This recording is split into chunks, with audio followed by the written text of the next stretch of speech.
It may start in one or two sectors that are state-owned and expand over time, but there are issues around how those state-owned companies operate and how reform and the priority of SOE reform will either improve their carbon footprint or not.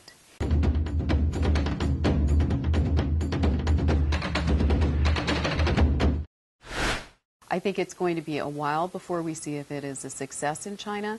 It's clear from the understandings that we have in talking to experts and people in the government that China is going to start slowly, which is very wise, that they will build out this market over time. It's going to require a lot of change in China's infrastructure to also be successful. So, for example, in the way that the bureaucratic structure works, the NDRC will control the spot market and the CSRC will control the futures market. And already you have a complicated regulatory structure for both development and enforcement.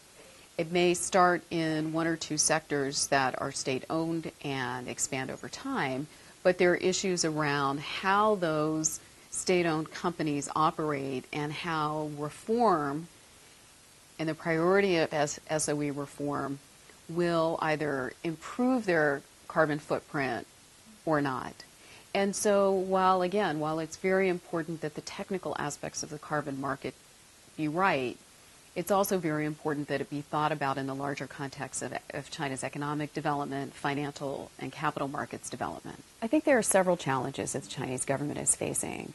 One is data collection and trying to get the necessary data to make some of the very important decisions around allocations.